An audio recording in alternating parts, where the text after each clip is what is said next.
বাবু কি দেবো? কি পাওয়া যায় তোমার কাছে? চপ মুড়ি, সিঙ্গারা মুড়ি, পেঁয়াজা মুড়ি। এক ছিল ছোট্ট মেয়ে রিঙ্কি। সে খুব সাহসী আর কৌতূহলী। সে গ্রামের বাইরে জঙ্গলের পাশে সে দেখতে পায় একটি পুরনো কুঁড়ে ঘর। সবাই বলে নাকি সেই ঘরে একটি ডাইনি থাকে।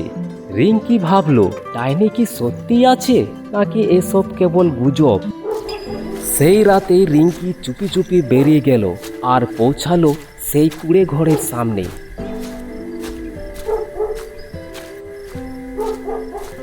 হঠাৎ দরজাটা খুলে গেল আর বেরিয়ে এলো লাঠি হাতে এক বুড়ি। রিঙ্কি ভয় পেল না।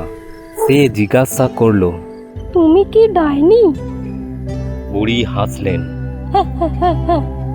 হ্যাঁ, আমি ডাইনি, তবে আমি খারাপ নই। সবাই ভাবে আমি খারাপ, কিন্তু আমি খারাপ নই। আমি জাদু দিয়ে গাছপালা আর প্রাণীদের সারিয়ে তুলি। তারপর বুড়ি রিঙ্কিকে দেখালেন তার ম্যাজিক। কিছুক্ষণ পরেই তার হাতে চলে আসে উড়ন্ত ঝাড়ু। তারপর কিছু কথা বলতেই ঝাড়ুটা আকাশে উঠতে।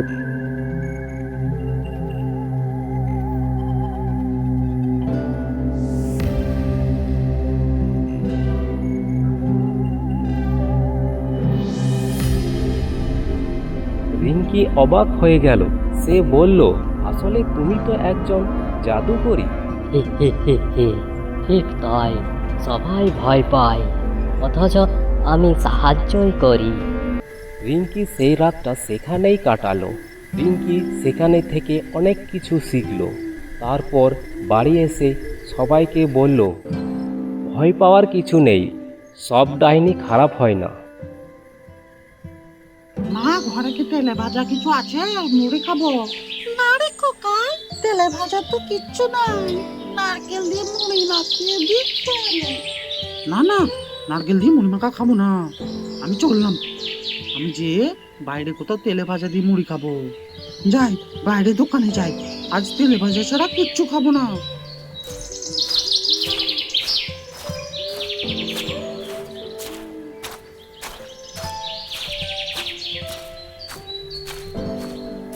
উহু, এই গ্রামে তো তেলে ভাজার দোকানই নাই। যাই, পাশের গ্রামে যাইগা। আজকে আমি প্রথম তেলে ভাজার দোকান উদ্বোধন করেছি। দেখি কোনো মানুষ আসে নাকি আমার দোকানে। আমার দোকানে এসে যদি কেউ চপ খায়, তাহলেই আমি তাকে আমার দলে সামিল করে নেব। ওই তো দেখি তেলে ভাজার দোকান। আহ, সেখান থেকে কি সুগন্ধ! ওই দোকানেই যাই।